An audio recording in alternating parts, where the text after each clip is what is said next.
Big বাজারে এক সন্ধে স্টেশনে নেমে জনস্রোতের ভিড়ে দাঁড়িয়ে থেকে অভিষেক অনুভব করল আজ সে একা।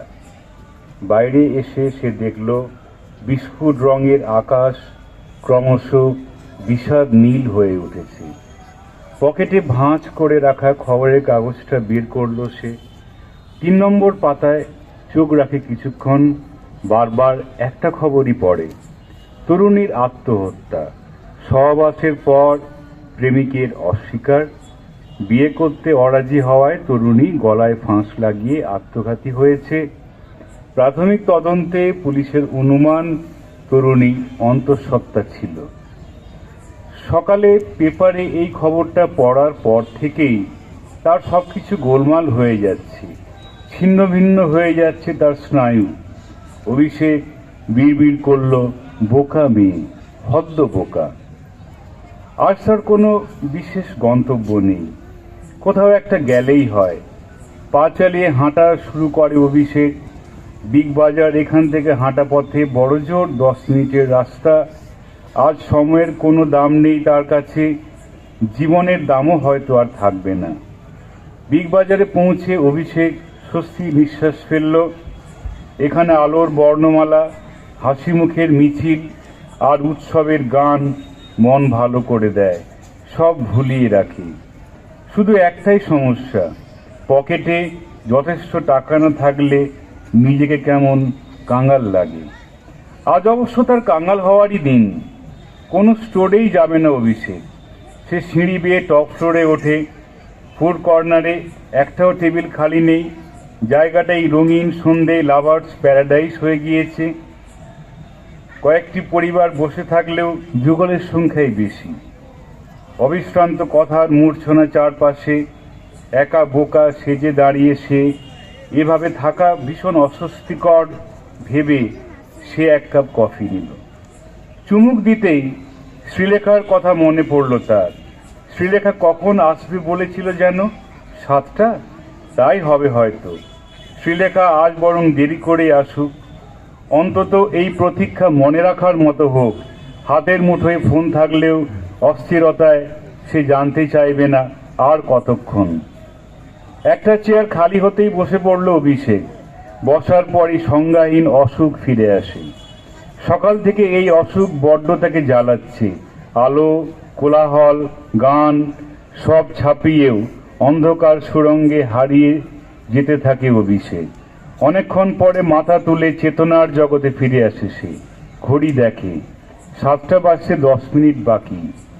সকালে খবরের কাগজে চোখ রাখার পরই শ্রীলেখা যেন ছায়াপথ থেকে ফোন করেছিল তাকে।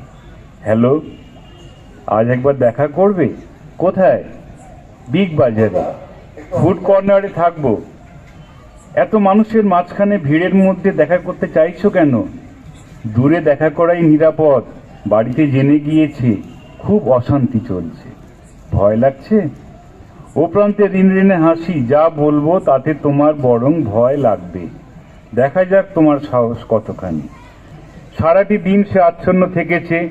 শ্রীলেখার দ্বিগল চোখ, প্রাণবন্ত হাসি, কালো চুলের গভীর আশ্রয়, বুকের সাদা জ্যোৎস্না বারবার তার ভাবনায় উঁকি দিচ্ছে। শ্রীলেখা নামের এক আশ্রয় কি তার জীবন থেকে এবার হারিয়ে যাবে? সকালে শ্রীলেখার গলায় চাপা উচ্ছ্বাস ছিল। কোনো বিষাদের সুর বাজতে শোনেনি সে। শ্রীলেখার পরিবার তাদের সম্পর্ক মেনে না নিলে শ্রীলেখা কখনোই তার হাত আজীবন ধরে থাকবে না। 4 বছরের সম্পর্কে এটুকু বুঝতে পেরেছে অভিষেক। তবু লক্ষণ রেখা পার হয়েছিল সে। শ্রীলেখার শরীরে ডুব দিয়েছিল। শরীরে জড়িয়ে গেলে আর ফেরা যায় না। অভিষেক কেন যে ভুলে গিয়েছিল? অভিষেক ঘড়ি দেখল। শ্রীলেখা আসছে না। ক্লান্ত লাগছে। চুপচাপ এভাবে বসে থাকা যাচ্ছে না। নিচে নামল সে। কয়েকটা স্টোরে ঘুরল। বিল্টুর জন্য কিছু কিনতে ইচ্ছে করছে। স্কুল ব্যাগ কিনে ফেলল অভিষেক। নতুন জিনিস পেলে ছেলেটার মুখ খুশিতে সূর্যমুখী আলো হয়ে ওঠে। ডগমগ বিল্টু অনেকক্ষণ তার গলা জড়িয়ে গল্প করবে রাতে। দীপালির জন্য পার্স কেনাটাই নিরাপদ। বউ তার হরেক রকম পার্স কিনতে ভালোবাসে। পার্টস কেনার পর বেশ ফুরফুরে লাগছে। দীপালিকে সারপ্রাইজ দেওয়া যাবে। কপট অভিমানে দীপালি প্রায়ই বলে, কখনো নিজে থেকে কিছু কিনে এনেছো আজ পর্যন্ত? মুখ ফুটে হ্যাংলার মতো চাইতে হবে কেন? কেনাকাটা আমার ধাতে নেই। এতক্ষণে বেশ ফুরফুরে লাগছে নিজেকে। বিগ বাজারের সিঁড়ি, স্টল, মানুষজন, মায়াবী আলো, সমস্ত কিছু কি যে ভালো লাগছে তার। খুশির রেণু উঠছে শরীরে। ক্রমশ হাঁপিয়ে উঠছিল অভিষেক। শ্রীলেখা এখনো আসেনি। একবার ফোন করে তো জানাতে পারত। আর অপেক্ষা করতে ভালো লাগছে না। বুক পকেট থেকে ফোন বের করে দিশেহারা হয়ে পড়ল অভিষেক। কই, কোথাও তো শ্রীলেখার নাম নম্বর কিছুই নেই। শ্রীলেখার কোনো চিহ্নই তার কাছে নেই।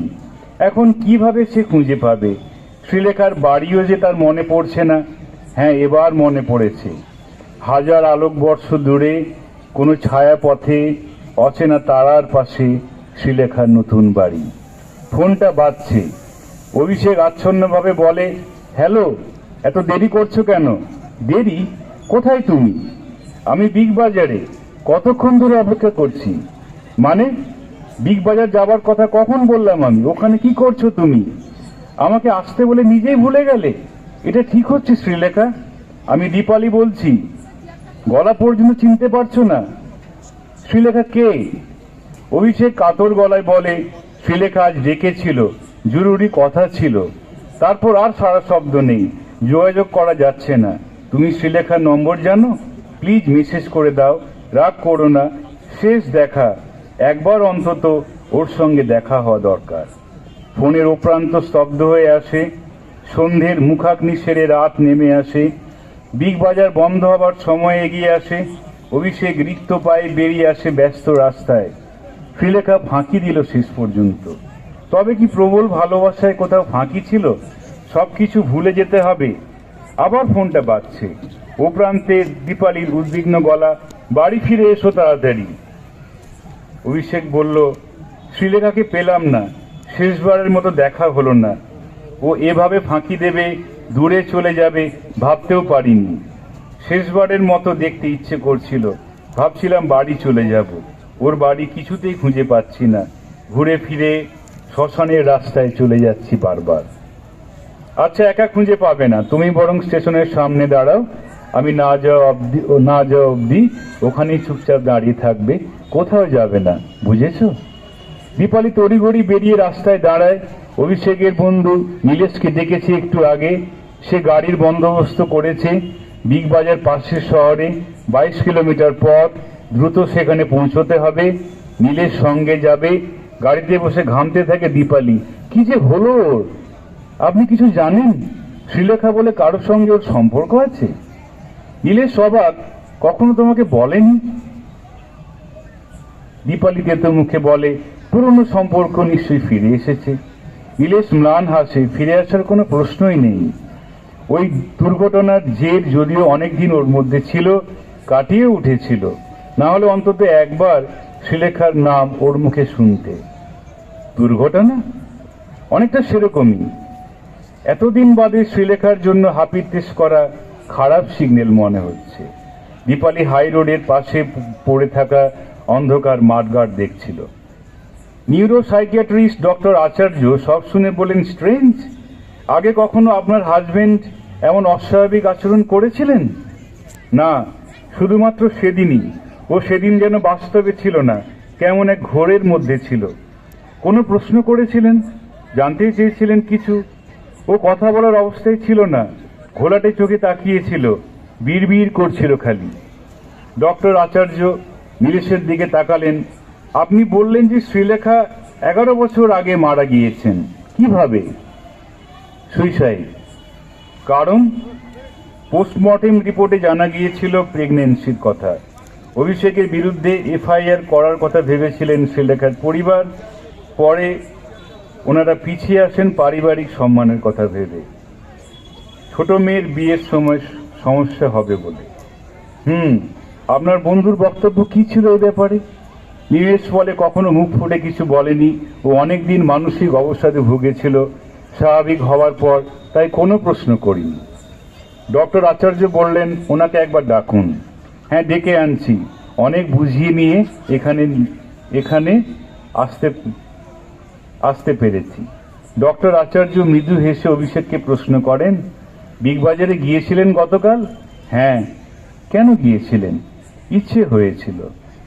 ডক্টর আচার্যর গলায় আন্তরিকতার ছোঁয়া। Don't bypass. আপনি যা করেছেন এবং বলেছেন তা আপনার মিসেসের মন ভেঙে দেওয়ার জন্য যথেষ্ট। তবু মাথা ঠান্ডা রেখে উনি আমার কাছে নিয়ে এসেছেন। সো প্লিজ কনফেস, শ্রীলেখা কেন সুইসাইড করেছিলেন? অভিষেক ঘাড় নেড়ে বিভ্রান্ত চোখে বলল, শ্রীলেখা সুইসাইড করেনি। বোগাস বকছেন কেন? কাল বিগ বাজারে দেখা করতে আসবে বলেছিল। তাহলে শ্রীলেখা বেঁচেই আছেন। বেশ, পুরনো রিলেশন নতুন করে আপনি বাঁচিয়ে তুলবেন। আপনার পরিবার আছে, ছেলে আছে, এতদিন বাদে কারো জন্য আপনি কাতর হবেন? অভিষেক নিরুত্তর, মাথার উপরে ঘুরন্ত সিলিং ফ্যানের দিকে কয়েক মুহূর্ত তাকিয়ে থাকে। ক্ষীণ গলায় বলে, ওরকম একটা ফ্যান থেকেই শ্রীলেখা ঝুলে পড়েছিল। ডক্টর আচার্য সম্মোহন করার ভঙ্গিতে ঝুঁকে পড়েন অভিষেকের খুব কাছে। এই যে বললেন তিনি বেঁচে আছেন, তিনি ওরকম কেন করলেন জানেন? অভিষেক ঘোলাটে চোখে নিরুত্তরভাবে বলে, আমি অপেক্ষা করতে বলেছিলাম। চাকরিতে সবে ঢুকেছি, একটা বছর পরেই বিয়ে হবে জানিয়েছিলাম। শি ওয়াজ প্রেগনেন্ট, জানতেন? আমি অ্যাবর্শন করিয়ে নিতে বলেছিলাম, ও রাজি পর্যন্ত হয়েছিল। তাহলে তো সব ঠিকই ছিল। অভিষেক ঘূর্ণির অতলে তলিয়ে যাচ্ছে। অন্ধকার ফেনা চারদিকে, কালো একতাল পিণ্ড যেন টুকরো টুকরো হয়ে ফেটে পড়বে এখনই। কত দূরে ছায়াপথ কে জানে, কিছুতেই খুঁজে পাচ্ছে না। খুব ঘুম পাচ্ছে তার। মুহূর্তের ভুলে রূপের কাঙাল হয়ে পড়েছিল সে। ভুলেই গিয়েছিল সে অন্য কারো কাছে দায়বদ্ধ।